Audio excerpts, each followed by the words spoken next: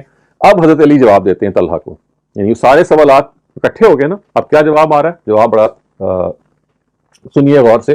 جواب یہ آ رہا ہے کہ Talha, every verse that God has revealed to God's messenger Muhammad is with me through his dictation to me and written by me, and also the explanation of every verse revealed by God to his messenger Muhammad, and every allowed and prohibited, yani halal or haram, and every directive and injunction, and anything which the ummah requires until the day of judgment is written with me in my writing to the dictation of the Prophet, even the diyat of a scratch on the skin. اب یہ ظاہر ہے کہ وہ یہ بارزہ تو یہ کر رہے ہیں حضرت طلحہ ان سے کہ بھئی آپ کے پاس مکمل قرآن ہے. یہ لوگ جو قرآن جمع کر رہے ہیں اس میں تو کئی صورتیں جو ہیں وہ آدھی یا ایک تہائی ایک چوتھائی رہ گئی ہیں.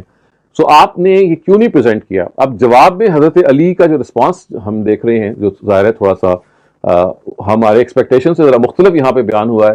وہ ابرپٹلی ختم ہو جاتا ہے یہ کہہ کے کہ بھئی ہمارے پاس جو کچھ بھی ہے وہ میرے پاس تو مکمل ہے, اور یہ حکمت کہ میں نے کیوں نہیں بیان کیا یہاں تو وہ بیان نہیں کر رہے. یہاں پہ یہ ابرپٹلی ختم ہو جاتی ہے. لیکن میں ابھی آگے آپ کو بتاتا ہوں کہ کیسے اس کا جواب انہوں نے ایک اور انداز سے دیا اور حضرت طلحہ کو پھر اس نتیجے میں چپ ہونا پڑا. سو اب یہ ہم تیسری جو اس کا ٹیکسٹ ہے وہ پڑھ رہے ہیں. یہ جو تیسرا ٹیکسٹ ہے, یہ دو ٹیکسٹ دونوں تھے, یہ سلیم ابن قیس سے تھے. یعنی یہ جو آپ ابھی ابرپٹ طریقے سے دیکھ رہے ہیں نا, یہ روایت ختم ہوئی ہے, اس سے آپ زیادہ پریشان نہ ہو. Well just get to know about it immediately now نا.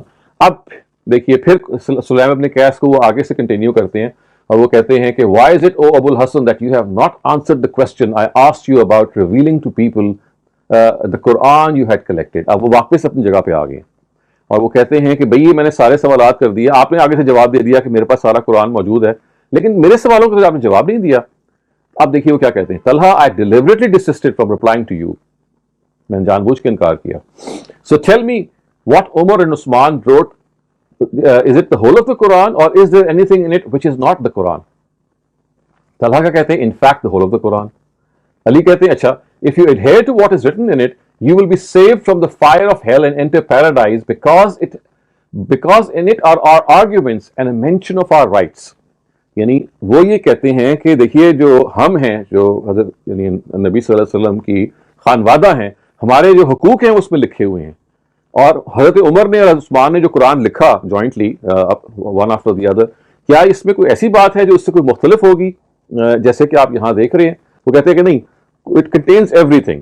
تو جب وہ کہتے ہیں کہ it contains every thing and if you adhere to that will you be safe from the fire of hell, وہ کہتے ہیں یس. تو پھر کہتے ہیں کہ اب آگے پھر ہماری اس کی کیا ضرورت ہے کہ ہم پھر اپنی ان چیزوں کو جتلائیں, اور اس کو اس طرح سے بیان کرتے ہیں کہ it would suffice for me if this is what the Quran contains, quite sufficient. یعنی اگر یہ اتنی بات ہے تو یہ میرے لیے بہت کافی ہے. He further said, please tell me of the Quran that is with you and its interpretation and of knowledge of what is forbidden and what is allowed. Whom will you give it to and in whose custody will this Quran be after you? یعنی ان کی بات کو ایک طریقے سے جواب دے کے حضرت طلحہ کی بات کو کہ بھئی اس کے اندر سب کچھ وہ موجود ہے جو آپ کو جہنم سے بچا سکتا ہے, حتیٰ کہ ہماری جو اس میں حقوق ہیں یعنی شیعہ حضرات کے حضرت علی کے حوالے سے جو وہ حقوق سمجھتے ہیں وہ بھی موجود ہیں. تو پھر وہ کہتے ہیں اور حلال و حرام کی تمام چیزیں ہیں, تو تب بھی اس کی پھر ضرورت کیا رہ جاتی ہے؟ تو اب وہ کہتے ہیں اس کے جواب میں کہ اچھا اگر یہ بات ہے تو پھر وہ قرآن تو آپ کے پاس ہے نا اصل والا, تو وہ جائے گا کہاں پہ؟ اب وہ اس کا جواب دے رہے ہیں. وہ کہتے ہیں اب یہ میری فیملی میں رہے گا. I will give it to the person God's messenger had directed me. Talha کو وہ کہتے ہیں. And who is he? Ali replied, my successor. یعنی میرے بعد کون ہوگا, حسن یا حسین یا ظاہر ہے وہ ایک پوری جو پھر لینیج ہے جس کو وہ ڈسکرائب کرتے ہیں. وہ کہتے ہیں کہ نہیں ابھی ہماری فیملی میں رہے گا اور میں ایک کے بعد ایک اصل قرآن ان کو ٹرانسفر کروں گا. اور my successor and the person who is the foremost among people after me, the son of mine. اب وہ اپنے بیٹے کا نام لیتے ہیں الحسن, حضرت حسن کی طرف وہ کہتے ہیں. اور پھر وہ کہتے ہیں کہ at his death he will give it to his son of mine, جو حسین, وہ بھی موجود تھے, وہ کہ حضرت حسن کے بعد یہ حضرت حسین کے پاس جائے گا. And then it will keep passing among their descendants until the last of them meets God's messenger at his fountain. وہ حوض کوثر کی بات ہے کہ یہ یعنی انہی جو 12 اماموں کے اندر وہ اصل قرآن جو رہے گا. اور اگر اصل قرآن کو میں نے افشا نہیں کیا تو اس کی بڑی وجہ یہ ہے کہ جتنا کچھ قرآن بھی موجود تھا وہ باہر اتنا کافی تھا کہ ہمارے جو رائٹس ہیں وہ اس کے اندر بیان ہو گئے ہوئے تھے, اور وہ اتنا قرآن کافی تھا لوگوں کو جہنم سے بچانے کے لیے. چنانچہ میں نے اگر پورا قرآن نہیں دیا، اگرچہ یہاں کی پھر انہوں نے تفصیل اس طرح سے بیان نہیں کی، کیونکہ ساری روایتیں جب آپ جمع کرتے ہیں تو یہ محسوس ہوتا ہے کہ حضرت علی کو اس پہ ناراضی تھی کہ حضرت ابو بکر کے زمانے میں جب وہ قرآن لے گئے تو خلفائے راشدین نے کیوں اس کو ایکسیپٹ نہیں کیا. تو اب یہ اس کے جواب میں وہ کہتے ہیں کہ نہیں، ہماری فیملی میں رہے گا، حضرت حسن کے پاس آئے گا، پھر حضرت حسین کے پاس آئے گا، and then so on and so forth, یہاں تک کہ حوض کوثر میں ظاہر ہے جو قیامت کے دن ہونا ہے کہ یہ سب کے سب وہاں آ جائیں گے. اس موقع پہ میرے ڈسینڈنٹس ہیں اس قرآن کو نبی صلی اللہ علیہ وسلم کے پاس پیش کریں گے، گویا یہ استغاثہ کرتے ہوئے یا یہ بتاتے ہوئے کہ دیکھیے یہ وہ قرآن تھا جو ہم نے پیش کیا لیکن ان لوگوں نے ایکسیپٹ نہیں کیا، ابھی ہم آپ کی سپورٹ کر رہے ہیں. And they will not leave it and it will not leave them. اس موقع پہ ٹھیک ہے ہم اس امت کو دے دیں گے ایک لحاظ سے اتمام حجت کرتے ہوئے، اور یہ اب ان کے پاس آ جائے گا. تو یہ ایک نریشن ہے خواتین حضرات جس کو آپ نے ذہن میں رکھنا ہے، کیونکہ یہی وہ آپ کہہ لیجیے ہماری ہسٹری ہے جو شیعائٹ ہسٹری جس طرح سے ٹرانسفر ہوئی ہے، جس سے پھر وہ سارا نریٹو وجود میں آیا ہے. اب ہم تیسری سورس کی طرف جا رہے ہیں. شروع کی کچھ سورسز لمبی ہیں، آگے پھر بہت مختصر آ رہی ہیں، اس لیے اگر آپ تھوڑا سا گھبراہٹ کا شکار بھی ہو رہے ہیں تو just bear with me. These are initial sources are slightly longer.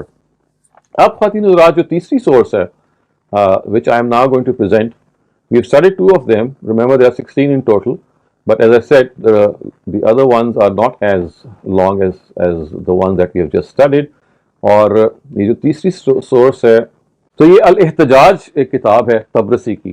یہ بھی ایک اسکالر تھے 6th یا 5th سینچری میں، اور یہ انہوں نے کتاب لکھی. احتجاج کا مطلب ہے آرگیومنٹس، اور یہ ابو ذر سے یہ روایت کرتے ہیں، اور یہ بھی اسی طرح کی ہسٹری بیان کرتے ہیں. یہ کہتے ہیں کہ it is reported in narrative of Abu Dharr al Ghifari that when the prophet died, Ali collected the Quran and came over to the Muhajirun and the Ansar. یہ امپورٹنٹ ہے، روایت کو ذرا ذہن میں رکھیے گا. And presented to them the way the prophet had directed him. یعنی اللہ تعالیٰ کے پیغمبر نے خود ان سے کہا تھا حضرت علی سے کہ میری وفات کے بعد آپ نے جو قرآن خود جمع کرنا ہے اور جمع کر کے حضرت یعنی ان سارے خلفائے راشدین کے پاس لے کے آنا ہے. اب دیکھیے کیا ہے. سو وین وہ کہتے ہیں میں لے آیا، اور اب ایک مزید تفصیل ہے کہ یہاں تو پہلی روایت میں تو یہ حضرت عمر نے ہی کہا تھا نا کہ انہوں نے واپس کر دیا تھا. نہیں، یہ روایت ہی کہتی ہے کہ واپس بعد میں کیا تھا، پہلے حضرت ابوبکر نے قرآن کو کھول لیا جو وہ لے کے آئے تھے. جب انہوں نے کھولا on the very first page he saw a mention of the misdeeds of the people. فضائح القوم. القوم کا جو ورڈ ہے نا یہ شیعہ لٹریچر میں خاص مفہوم میں آتا ہے، اور اس سے مراد اصل میں ان کا ہوتا ہے عام طور سے ان کو جس کو وہ العامہ کہتے ہیں نا، یعنی جو آپ کہہ لیں جو ان کی اپوزنگ فیکشن ہے اس کو وہ القوم کہتے ہیں، یعنی ان کے جو دشمن ہیں، گویا کہ یہی خلفائے راشدین ان سے مراد ہوتے ہیں. سو جیسے ہی انہوں نے وہ پیج کھولا تو وہ کہتے ہیں کہ پہلے ہی پیج پہ صحابہ کرام کی جو برائیاں تھیں قرآن مجید میں وہ لکھی ہوئی تھیں. اس کے جواب میں کہ Umar left and said O Ali take it away we do not need it. مطلب ظاہر اب یہ وہ سینٹینس ہے جو آپ نے سلیم ابن قیس سے پہلے پڑھا تھا کہ حضرت علی نے فوراً انکار نہیں کیا. اس روایت سے پتہ چلتا ہے کہ پہلے وہ کتاب انہوں نے کھول کے پڑھی، اور جب دیکھا کہ اس کے اندر صحابہ یعنی ان کے اپنے بارے میں برائیاں ہیں کہ انہوں نے غلط فلاں فلاں کام کیے، اب ان کو غصہ آیا، انہوں نے کہا کہ اس کو آپ لے جائیں.